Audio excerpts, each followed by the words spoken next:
I still am a national celebrated person.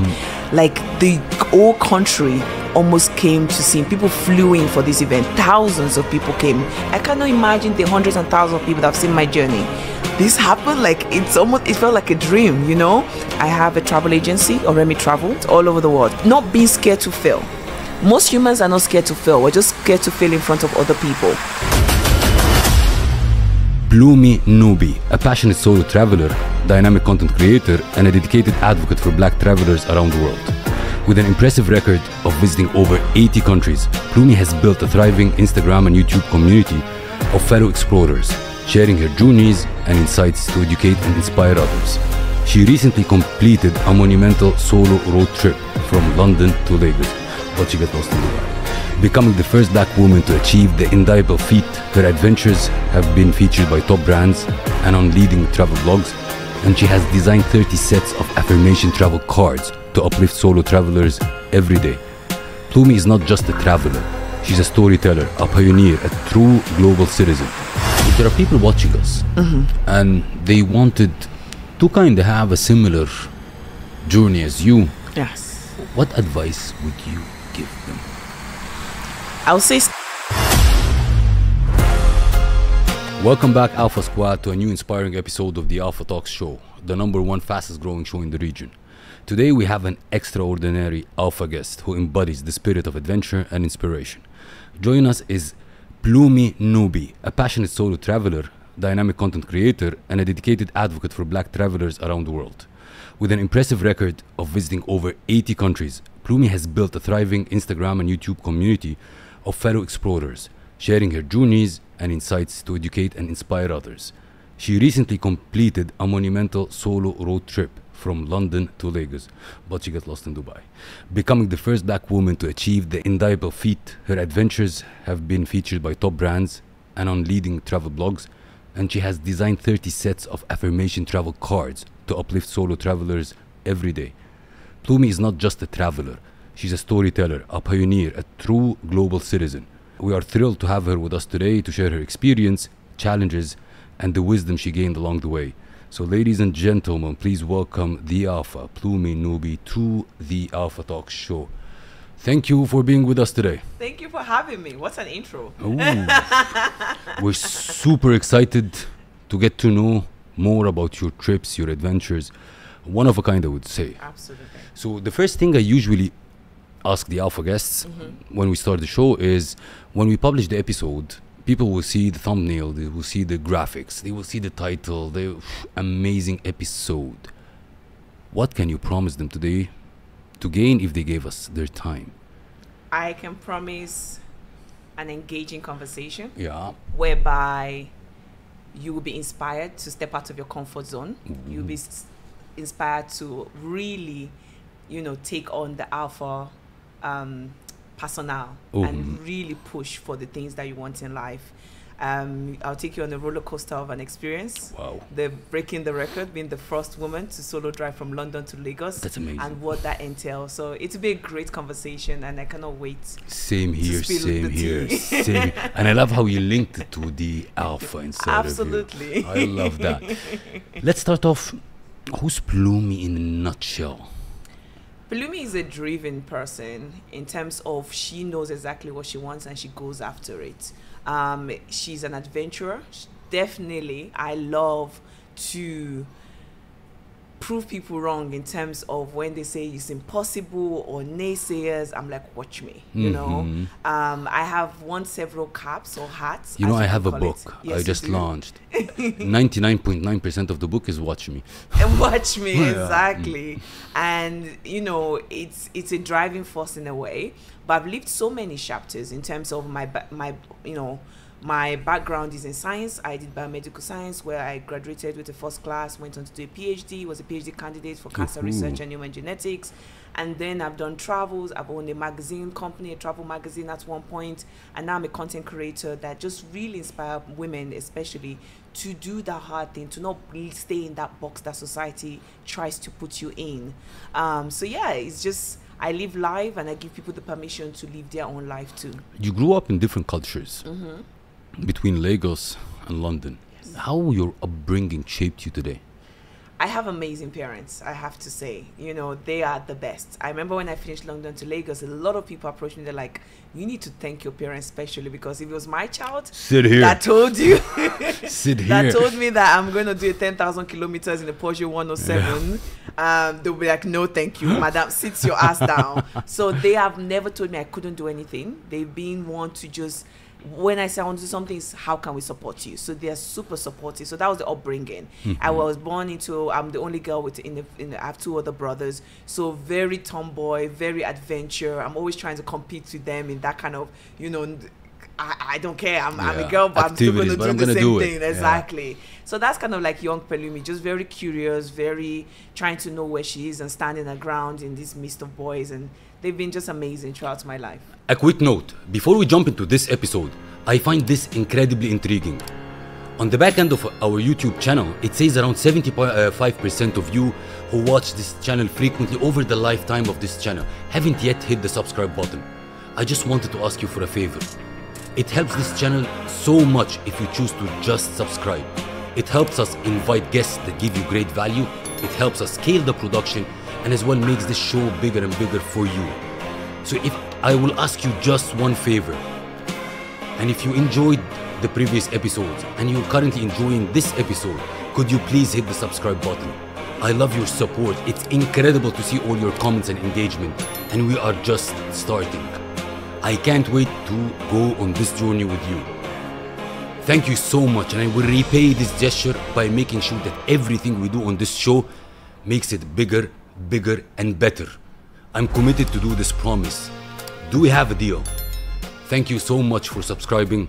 It means the world to me. And what happened? Like, studied science, medical, PhD candidate. Yes. And then suddenly, I want to travel the world. Yeah. What sparked this thing in you? Travel has always been there. So even when I was doing my undergrad and everything, I was still traveling. I was documenting on social media, inspiring other people to do off the beaten path and everything. But in 2020, we all know what happened. The global pandemic hit, and I actually lost my research. So the lab had to shut down, and 3 years of work went down the drain. Oof. And at that moment, we all became quite reflective. But I went like, what is it I really, really, really want? I love science. I want to help people. But this travel thing has always been tugging on my heart. Why don't I just put my full effort to it? So, after, getting myself out from that identity crisis, when, a thing you do becomes what you are, I always tell people separate them, and then I just went for it. I started, I co-founded a travel magazine, The Black Explorer, and that was all about amplifying the Black narrative, because we found that in mainstream magazine, you don't get to see us traveling, us exploring. So that was very important. I just really realized life is short. We say that often, but we don't act it. So I was like, I want to do this thing. Travel is something I care about. I want to go after it. So yeah, I'm gonna do it. What was your first solo traveling? I went to Stockholm. I think it was a random, I was based in London back then in uni. I searched Skyscanner, London to anywhere, cheapest flights, back in the days. You're counting your coins. I went there. It was very interesting experience because it made me realize solo travel is such a gift. You are able to step out of your comfort zone. You get to know who you are, the self-resilience you have. You're navigating new situation and you don't have someone else helping you. And I love how you can take that experience and extrapolate it to your everyday life. It's not just, it ends when you solo travel. So I got to this foreign place and I had to figure things out by myself. Do I really like this? Do I like visiting museum? What are the things that actually interest Pelumi? Not Pelumi and a friend or Pelumi and someone else, just me. And that was a mind-blowing experience, and it quickly became addictive. And now we are literally 80 because plus. the idea is like people look and see like, okay, we're traveling, let's gather friends, let's gather our family, whatever it is, and you travel as a pack. Yes. But being a solo traveler is a completely different experience. You travel alone. Yes. To new places. What makes it interesting? People forget that when they solo travel, you're not going to an empty country, you're going to meet other people. I think when you travel with a pack, most of the time you stay in that comfort zone. you kind of maybe still eat the same food, and you're still in that little bubble with your familiar. When you solo travel, what makes it interesting is that you are engaging with the local. True. You're engaging with other travelers, with lived experience and everything. So by conversation, you're stepping out, you're trying things that normally maybe with a friend, you're like, oh, maybe we shouldn't, you know? But by yourself, you're like, okay, maybe I should just try this dish, or I just go this place. So that's the joy of solo travel. It just gives you that gift of the experience, wow, the cultural experience, You the really real met taste. the real, not the buffered, Yeah. not the bubbled version with your people that you're familiar with. This is real, and you just throw yourself into the deep end, and True. yeah. One day you were sitting back in London, Yes. and then maybe you looked at the ceiling and said like, okay, I'll take a car from London to Lagos, 10k kilometers, and I'm gonna make. How on earth this crossed your mind, and what was the purpose behind? That's very good. So it basically, I'm laughing because it's literally how you summarize it. I was home in London, and it was like a light bulb moment. So I was probably just searching through the internet, and what really stuck out to me was a guy called Mr. Kunle. He did it by bike in September 2022. From where to where? From London to Lagos too as well. In Arabic we say mashallah. Mashallah. Exactly, mashallah, by bike. So he did a different route to me. He went through Mali and Burkina Faso. I stuck to the western coast. But then I went down the rabbit hole of, has any woman done this before? Because 2022, there's no title we shouldn't have done as well. And I couldn't find anything, solo, traveling, driving, anything. And I was very curious also, trying to do two places I consider Just home. tell me how it came to your head. Forget how you went there. It's just like, every time I'm going back to Nigeria from London, I take a 6 hours flight and I'm there. Yeah. What if I drove? What if I went through this West African route? This place I've not explored before. I'm well traveled, but this particular route, I haven't traveled through it frequently. It was just curiosity. I was like, can it be done? And I remember sharing with one or two friends, and they're like, you're crazy, Pelumi. Absolutely. Absolutely. Which is one of my favorite compliments. True. I tell people, look, it's a good guiding compass when people call you crazy. Absolutely. It's an alpha attitude. True. You know, you're not working with the pack. You're doing your 100%. own thing. And then they will cheer for you afterwards. Of course. Of course. And it was like that. It was like, oh, you said it's impossible. And that's one of my biggest ego. It's like, it cannot be done, or it's impossible. I'm like, now watch me. I'm going to do it, you know?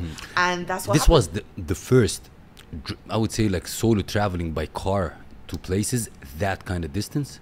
That's in that grand scheme. I've done other road trips. So for example, in 2022 I drove through Namibia, 4,000 kilometers. Amazing location. If you want a road trip, it's one of my top 3 probably. So it was amazing, and that's when I got the inspiration that I love road trips, because with trains, with planes, with cars, you cannot stop. You cannot somewhere. stop. True. You know, it's point A to point B. But when you're driving, you know, something catch your attention, you can divert, you can decide what pace you're going. And then in 2023, to test drive it, I went from London to Lake Como in Italy. So that was beautiful experience, and I went back. So yeah, that was the 2 main other drive I've done. So you decided you will fight all these challenges and you will plan this trip. Yes. How do you plan out a trip like this? What came to your hand? Okay, Google Maps, number 1. Google Maps. Yeah. A battery bank next to me. What else comes to this? It takes time. This is not something you just jump in the car and I'm doing tomorrow. It took me a year. So from September 2022, when I saw this story, I actually called Mr. Kunle, and I always tell people, look, if you want to get somewhere, call the person that's done something. Exactly. You know, or similar. They will show you a blueprint and they'll show you the mistake they made, so you don't make the same mistake. So that's what I did. I called him. It's like, use the bike. I'm like, no, I'll use my car. He said, oh shit, you're going the same road. Oh my god. Exactly. Like, are you sure? And I'm like, yes, I am sure. It's gonna happen. I'll call you when I start the journey. And I did. So yeah, it took a year plus of planning. So this was because I knew I had the window. I wanted to go during the dry season because the roads are terrible during the rainy season. And it took like YouTube. Shout out to creators. You know, I was watching anything that was Europe to Africa. Anybody that's created any online content. I had to watch the content. I was reaching out to them. I'll jump on Zoom, have conversation with them. Which border is the best? What is the, you know, I was looking at blogs, you know, what is the cultural norm? What is the visa? What is the car expectation? Then I was doing, what's it called? Forums. And I had to go, and like you said, Google Map. I opened it up. I opened satellite view to see the condition of the road. Like, it took a lot of planning because I was going to. You had a 16 sponsor or countries. supporting or? So I had one sponsor on board at the beginning, which was Peugeot. Not Peugeot. I wish they came on board. I reached out to them. So that they were not. They were not. They were like, we don't know. Actually, they went quiet. So I reached a few companies, like car companies, and they're like, I'm not sure. So, but there's a backpack called Osprey. I really give them the kudos. It's all about adventure, good quality backpacks. So they came on board as my main sponsor, and that was great to have a bit of finances. But the car company, no. The car company, no. Oh my God! I'm thinking the freaking car owed 10K. What were the challenges that you faced? The challenge was a lot. Of you know, course. this kind of journey is not something you just do in a whim. There was the mental resilience that you had to have. From number one, I became quite a global sensation quite quickly. All the media house picked up on the story. It became quite big. And what they wanted, and then a lot of people started getting involved, and you had to shut off the noise sometimes. Sometimes you get carried away. So that was on the social aspect, mental health kind of way. But just driving. Some days I'm driving up to 12 hours. You know, like you drive 1 hour and see how you feel. Oh my God. So, you know, Road. exactly. And then I converted the car. So obviously this is very costs. Yeah. You're fueling, you're doing other things. So that cost a lot. So I was like, I'm going to camp in my car. So I actually converted the car. So I was sleeping in my car as well. There was like a little converter. There was like a log of wood. Then I bought mattress from Amazon, £30. And then I had a kitchenette at the back with a keg. No way. It was amazing. You know, when you see You 4x4, prepped for all this. I prepped every details were accounted for, everything. You know, and yet with all the preparation, there were still things. At the borders, for example, was very difficult to cross some borders. I wanted to tell you, like borders. The borders were extremely difficult, especially in West African borders. Of course. Liberia had to sleep at the border for 2 nights. 2 nights Just sleeping to in the let you border. pass. They won't let me pass. They didn't let me pass because I was bringing a UK vehicle. It's a right-handed vehicle. And they have a law that says, and I knew this law, but they have a bylaw that say, as long as you're transiting, you're not planning to, it's fine. But the officer did not know this. So I had to call my embassy, and they had to collate and back You and reached forth. in the planning stage to the level that you looked at the laws of the country. Of course. To get into the details of it's a right-handed, but if they're transit, it's fine. Yes, it was essential. I was doing this by myself. I was solo. People that do this go with a team of people. They have logistic, exactly. Driver. I had to make sure, medics, everything. I had to make sure I was as prepared as I could, you know, because I knew there would still be surprises. So at least minimize it so that I'm not in a vulnerable position. And then obviously the car accident happened in the Ivory Coast. Before the car accident, what were the challenges that you mapped for? You prepped for it. Of course. And suddenly, while you're on the trip, new challenges appeared. And how did you handle them? So I will talk about like challenges I expected, like, you know, being a woman, there's biological things that happen every month to us. So we're like, oh, you know, will I be tired and stuff? Taking my How long the medication. overall trip? So people 74 days. True. So 2.5, about 2.5 months. So I planned for 2 months because of the accident. It's added a few more days. So there was that. There was things like, you know, expecting maybe loneliness on the road and encountering that. But little things I did not plan for was, for example, how expensive sometimes data was, because I didn't know the amount of content I was going to be churning out. So you get to a place and just signal, you know, like, so get some places, no signal some places, and your parents are worried because they haven't heard from you for 2 hours, and they're like, are you okay, you know? So I tried to get like an AirTag when I was going, so anticipating that I bought an AirTag so they could track me everywhere I am. So that was something that just helped with that. But yeah, there was just so many curveballs, you know, that sometimes language barrier, you try to plan for that, but sometimes you just don't know who is going to be who, and reading people. How did you think about your safety? One of the main fears that humans have is, I'm going into the unknown, and it's literally an unknown, and especially in our continent like Africa. The safety concern is high. Very high. So how did you, first of all, challenge this fear and say, like, I'm going to do it? So Google Maps doesn't help. It doesn't. Just like satellite view doesn't help. It was funny enough, it was decent. I was using quite a few things. But in terms of safety, like I had the AirTags. I wasn't driving at night. That was a rule I had personally. So a handful of time I had to because of circumstance, but I try not to drive at night. You know, in online, I wasn't posting in real time. So most time I've passed the location and then I start posting, just in case people are curious and they were trying to track me or something like that. In the car, I had blackout curtains.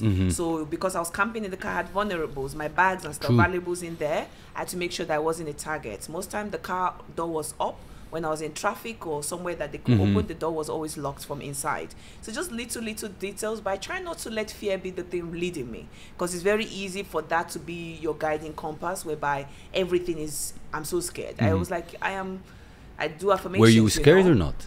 I wasn't scared. I wasn't. There was situation, impossible. there were circumstances. I wasn't scared throughout the journey. There were pockets of moments, which of course I was scared, but it wasn't what was leading me. Yes, exactly. And then there is a fatal accident happened. What was it? Wow, this one's tough. So I got to Ivory Coast. After the whole trouble in Liberia, I was like, okay, you know, but let's clean slate, let's try again. I got to Ivory Coast, and I got there at 7 a.m. in the morning, 10 a.m. in the morning, 10 a.m. and back and forth bribery. Give me money, give the thing you need. I was like, look, I know I don't need any document. And because I was also vlogging, they saw me with a camera, so they were scared with it. So they literally sat with me almost few hours. Delete this, delete this, delete this. I had to delete it right in front of them. Before we went back and forth, everything 7 p.m. in the night. Then they were like, okay, because they were going home, you can go home too as well. And they did all the document for free. So it was a bribe, whatever money they told me to pay at the beginning. In hindsight, I'm like, for the trouble that costs, I'll continue. Exactly.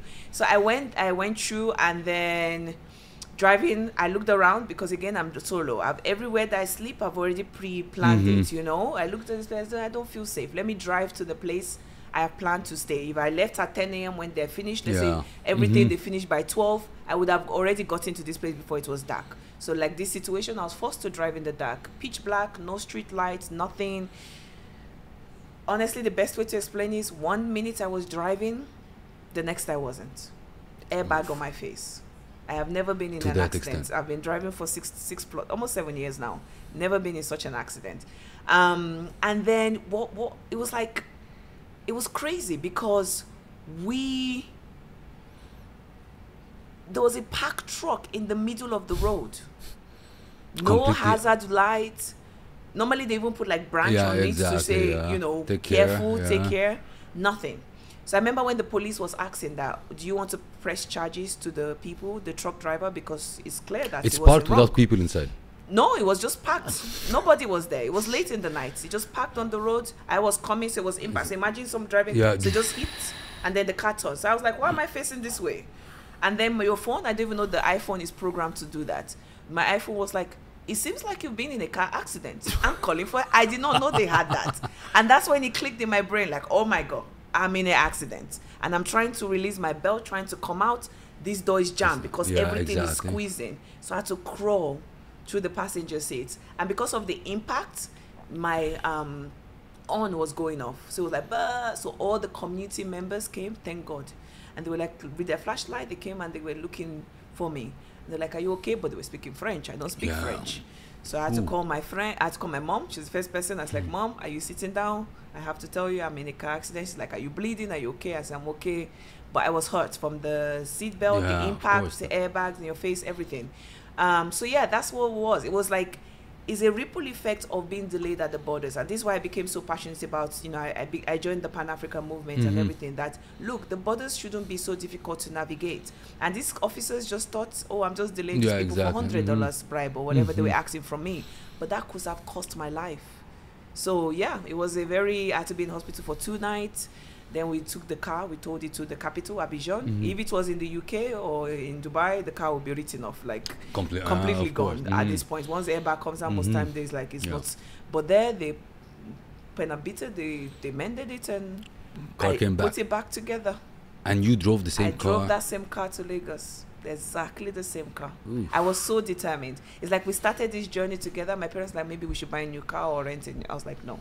The car has a name, Lumi. Now she's in a museum in Lagos.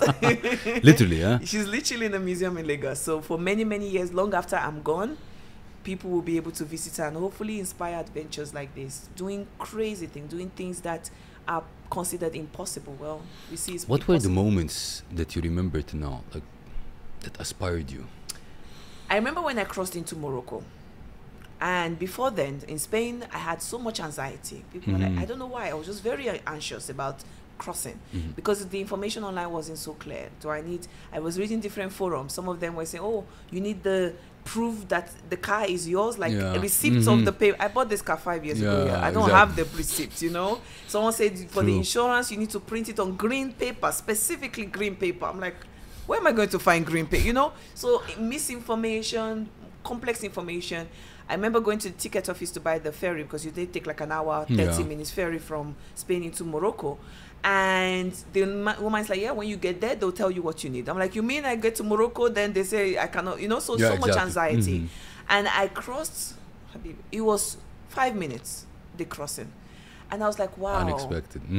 Overthinking is a horrible thing because sometimes things are so simple, but we overthink. We make it too complicated. Our mind expands into these complicated things. But you just need to go for it, and then you figure it out on the way. So that was a memorable moment. Driving through the Atlas Mountain, one of the best roads I've driven. Absolutely stunning. And Mauritania, I rode on the longest train. It's called the Snake of the Sahara, almost 2.5 kilometers long. It's carrying the coal. And it was sleeping under the stars. I'm just like, how did I get here? How did I get so blessed, you know?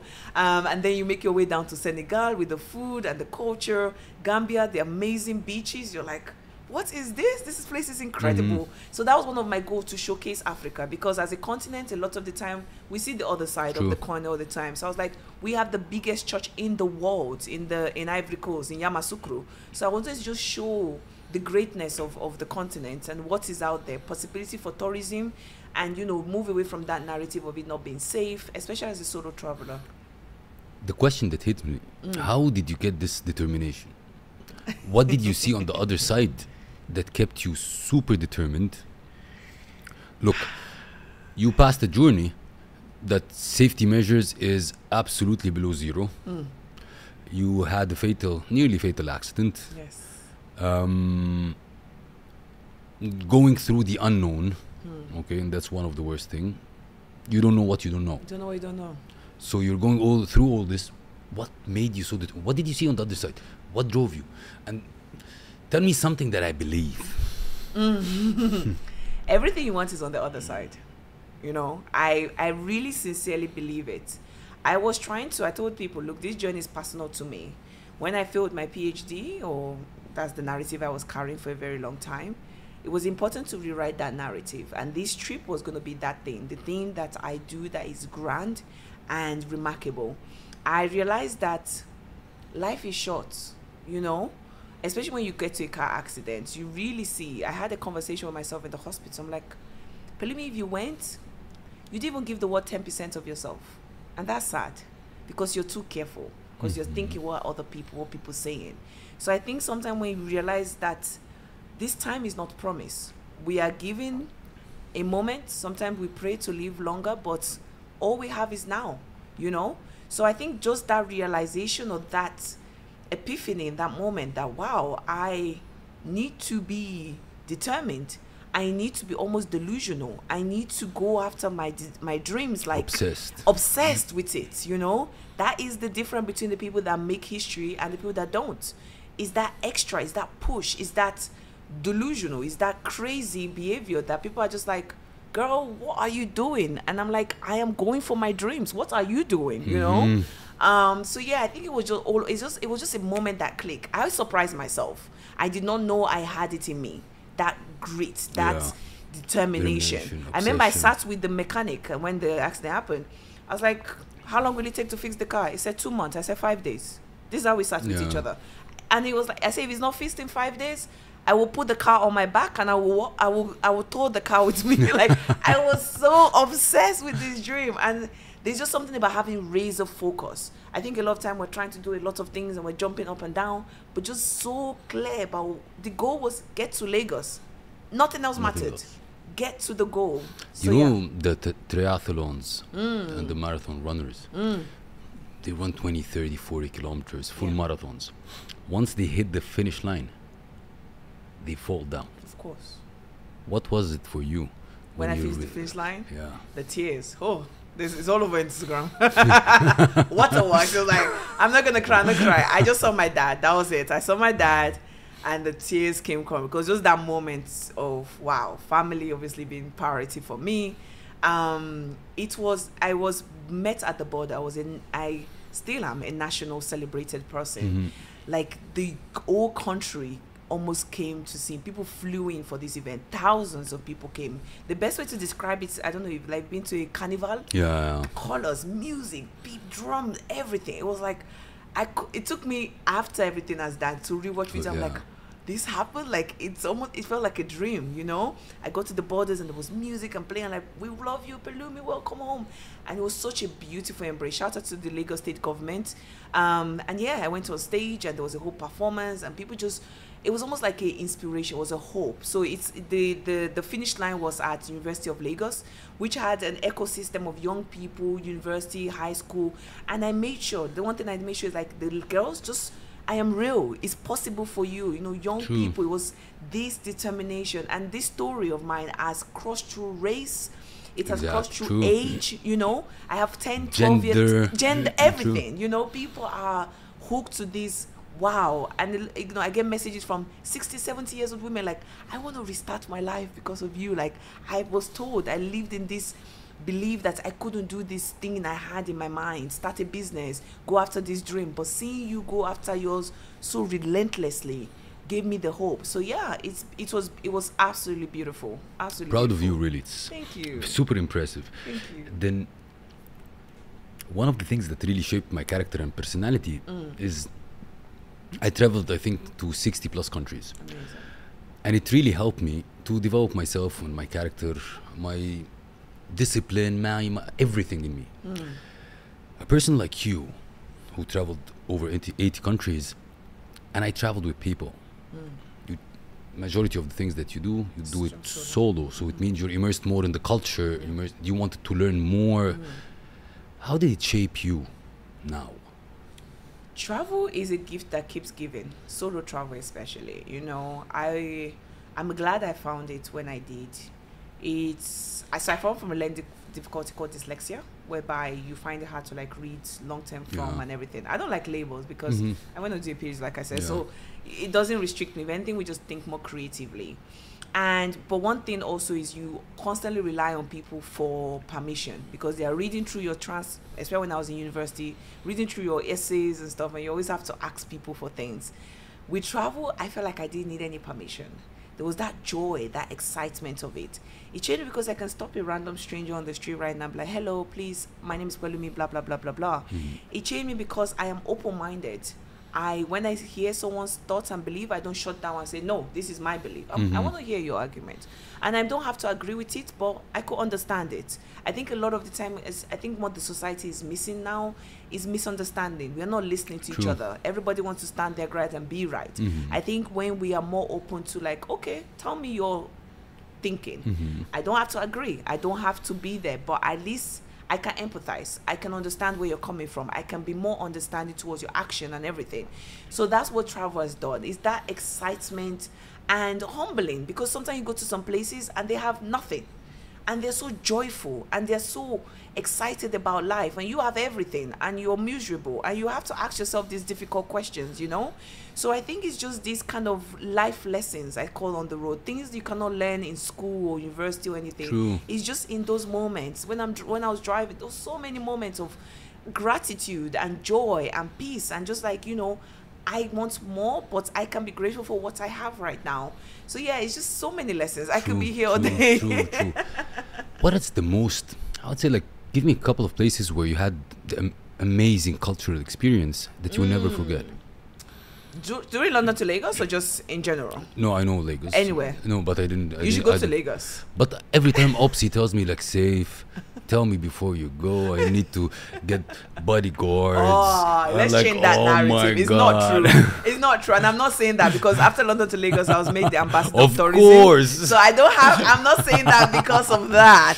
But I'm saying that's it the because narrative out there. And that's what we sad. need to change. True. And honestly, there was 2 people that were doing London to Cape Town. And when they got to Lagos, they got so heavily guarded, and it was so sad because we're like, oh, to go to Nigeria, though, you need to have a, escort. It's not the truth, guys. There is, like every other places, there are some red zones, and you need to be careful. But Lagosians are friendly. We are we totally friendly. Good food, good music, good good vibe, people, good friends. Honestly.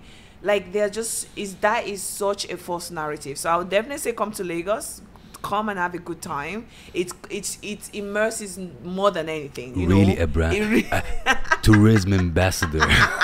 So like, what are the places? Exactly. So out of 80 countries, you Lagos. gotta come back to my Lagos.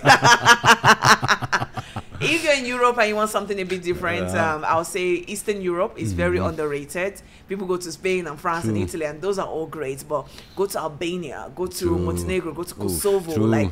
Those places are just so immersive. I always call them luxury on a budget as well. Yeah. And it's not so overpopulated tourism, so you are very immersed in it. If you want something a bit different, then South America. So Brazil also has like a great culture immersion and stuff, and it was connecting to me too as well because of obviously slave trade and everything. But yeah, there's so many. Everywhere has a little its bit. Own and if taste. you have not been to Dubai, Habibi, come to Dubai. Come on. There's so much to see in the world. Just get moving, get exploring. If there are people watching us and they wanted to kind of have a similar journey as you, what advice would you give them? I would say start local. I've been doing this for sharpen many your years. teeth. 8 years. Start in a place you can control in terms of like your neighboring city. If something goes wrong, you can quickly get for help and everything.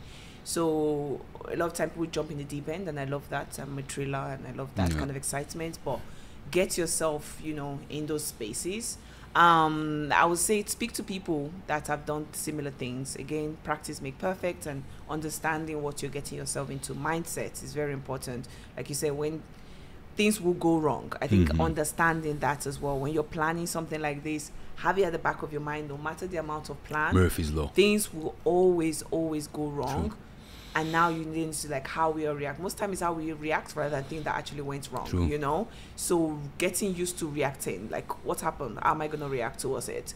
Budget, people don't talk about the money, but the money is important. It's not free. Traveling is never free. So there's always that kind of like putting that into consideration of cost, breakdown, all of that. And then I'll say, just go for it. Set a deadline, set a time, or else you keep pushing it. Like I told myself, 24th of January 2024. It's happening. Come stain, come sunshine, I'm starting this engine and I'm going for it.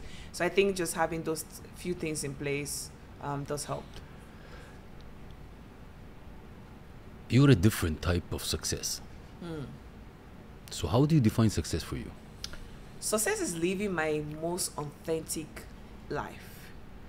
And more importantly, ensuring that my life is big enough that impact others. I think a lot of the time we focus on success as just me. But when it's changed, and that's another thing people say, oh, why did you keep going, Pelumi? That was another thing. I couldn't give up on people that I'm trying to inspire. Yeah. I couldn't quit. If I quit, and when your goal become bigger than you, then you're truly living, then you're truly successful. And I always tell people, look, our life is like a stone thrown into a pond. We have ripple effects. You not doing the things you're meant to do is not only selfish for yourself, but selfish to other people, because then they don't get. I cannot imagine the hundreds and thousands of people that have seen my journey, and maybe 100 or so decide to do the thing they want to do. So when I am giving people permission by living my most authentic self, I feel like I'm the most successful in that moment. What were the, I would say, character attributes in you that contributed to this type of success? Because I can list 5, 6 now. You can? Of course. Super visible. I'm a go-getter. Like once I think it, I'm doing it. If I tell you I'm gonna do something, I'm gonna do it. You know, and I always think that's very important. People don't realize the power of keeping the promise you make to yourself. Shit. Correct. You know, and sometimes it's the small things we miss up on. You say you're gonna go to the gym at 5 o'clock, you snooze it. You've just told yourself you're a liar. You just told yourself you cannot be trusted. True. You know, and when you do that over and over and over and over and over, you create a stack Of shit on you. True. 100%. You know, a stack. 100% agree. So when you face difficulty, this stack is looking at you like, what? You can't do it. You cannot True. do it. You didn't do it there. You didn't do it there. You didn't do it there. So when you stack up, You know, you said it in a very nice way because you said you stack shit. I always say stack wins or rack your wins every day, even if you're doing your bed. You promised you're going to do your best. Yes. So keep racking your wins.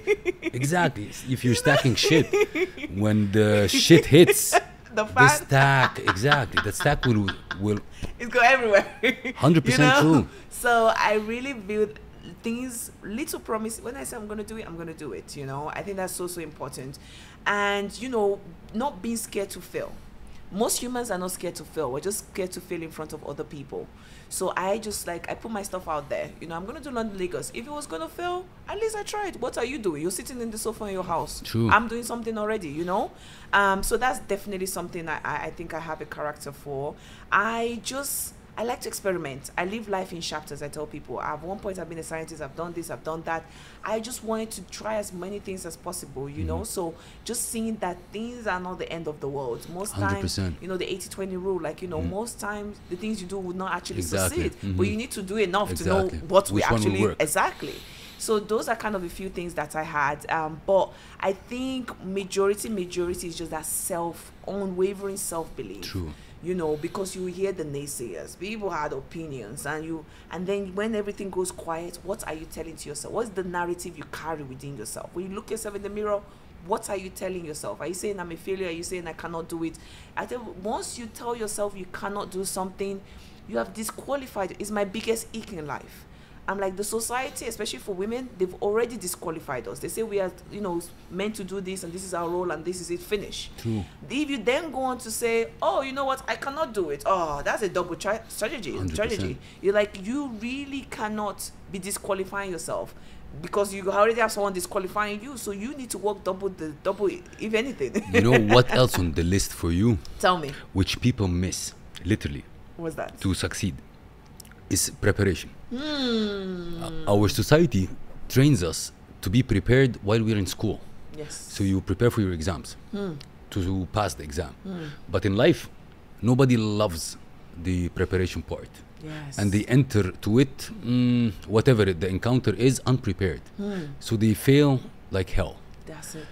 One of the great things in your journey is before you jump into something, Yes. you prepare thoroughly. You said like over a year kind of preparation. Yeah. So you are prepared in a way. There is 10-20% will fuck up at the end, Of course. but you're prepared for 80%. That's it.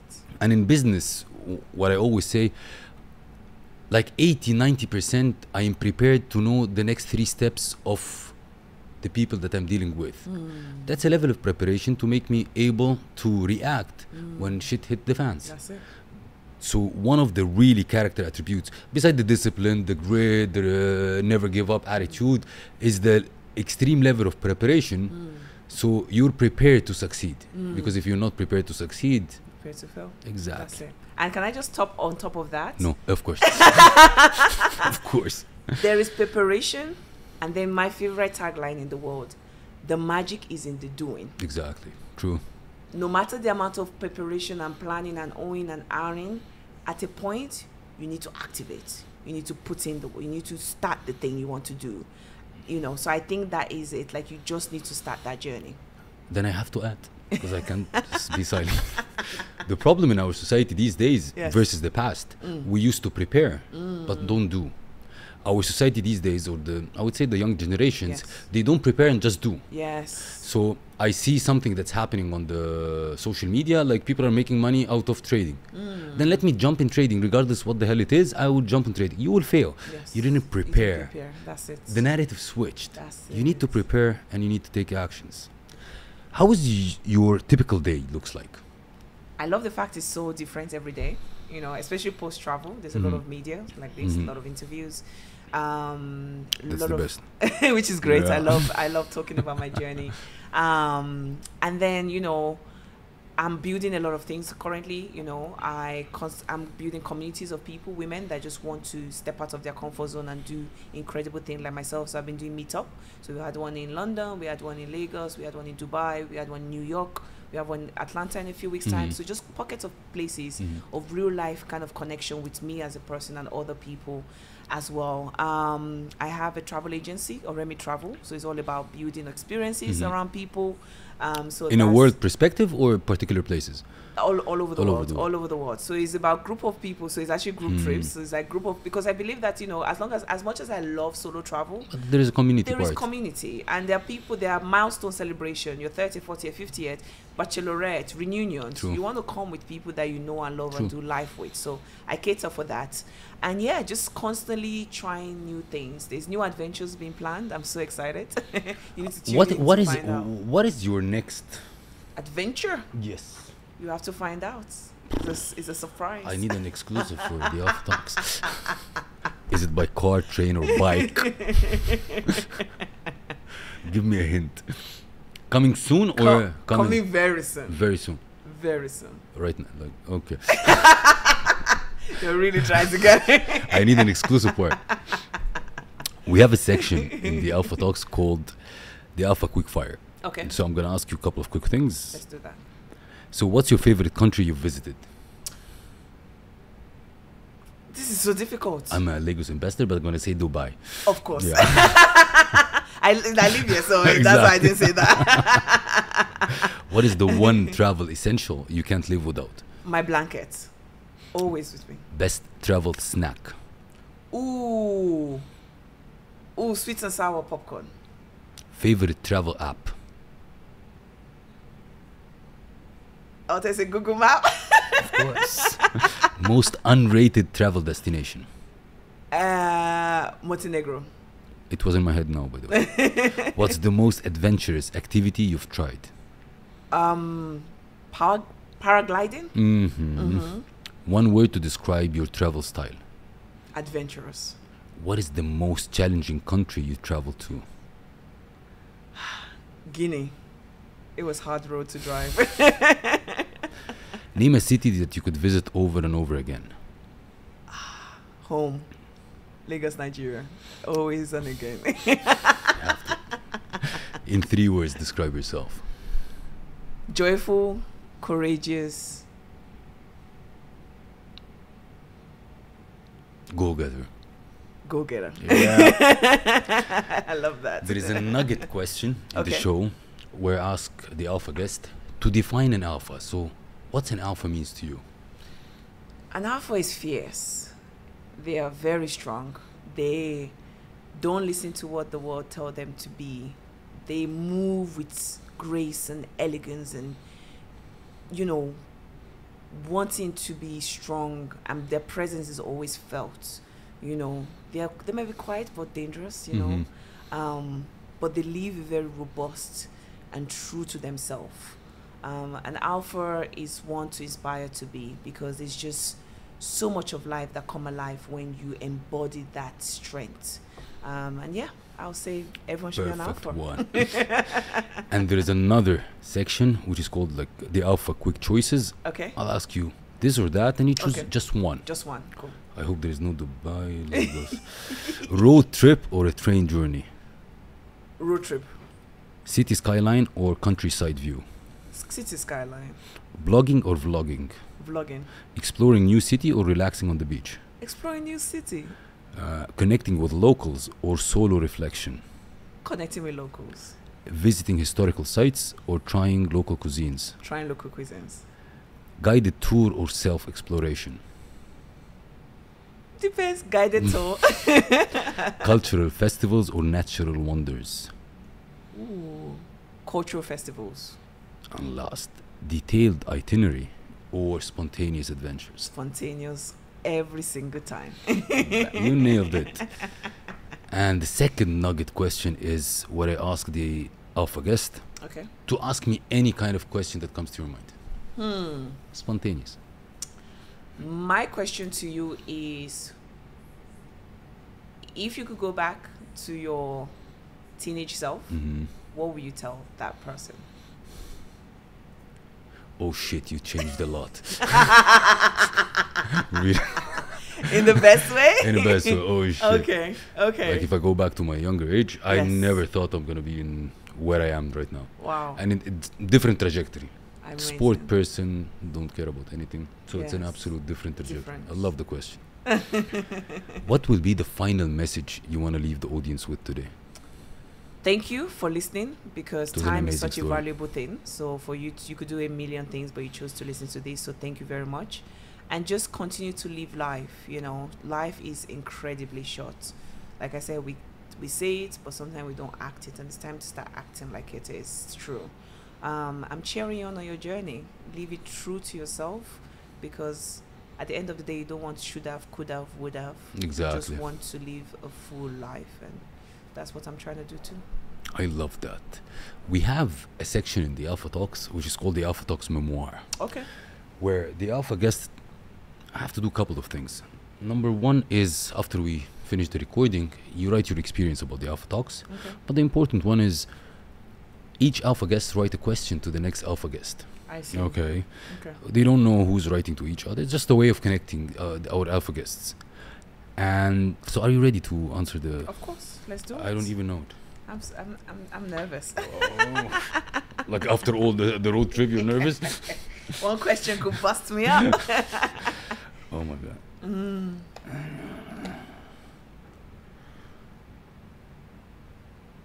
If you need to choose 3 people in your life Oh. not to make business, who you will choose? That's a tough one. No, I don't like the question. Okay. I run the show, I change. If you could start over knowing what you know now, would you do that again? Absolutely. Over and over and over again. You will change something, or you keep it around the same? I will keep it the same, because the experience, I didn't even know it would be as big as it turned out to be. So I think I would keep it the same and use the learning of what I learned to do better, or be better for the next one. Super, super. How can people connect to you? I am on Instagram, Pelumi, Pelumi.Nubi, N-U-B-I. So Pelumi.Nubi. Well, add it in the There will description. be so many kind of travel tips, hacks, all the 80 plus countries I've visited. There's clips of it on there. But my favorite platform is YouTube. I have long form content, vlog from every single day of these 74 days of London to Lagos being Wow. uploaded on there. So there's just amazing how to cross the borders, tips, hacks. You can see everything on there. Wow. So yeah, you on YouTube is Pelumi, PELUMI_, and you can We'll find add it all in the my description. journey. Yes. Thank you very much. It's been a pleasure. It's been The amazing. story is amazing, inspiring, Thank you. and I'm sure that everybody watching the episode will be really inspired, and we will be, wanting to know more about your trips and the tips that you provide to them. Thank you very much. Thank you. And it's an honor to be from Africa. Ah! Thank you very much. Thank you. Thank you so much. That wraps another inspiring episode of today's show. I hope that this episode has ignited your inner alpha and left you feeling inspired, motivated, and ready to conquer any challenge that comes your way. Remember, alphas aren't born, they're made. It isn't about dominating others, it's about embracing your authenticity, leading with integrity, and making a positive impact on the world. If you enjoyed today's episode, be sure to subscribe to the Alpha Talks on your favorite podcast platform. Leave us a review and share the podcast with your fellow alphas. Also connect with us on social media at Seif El Hakim. Share your thoughts, insight, and stories of personal and business growth with us. Let's create a movement of alphas supporting one another. The world needs more alphas like you exactly. Until next time, stay bold, stay driven, and stay alpha.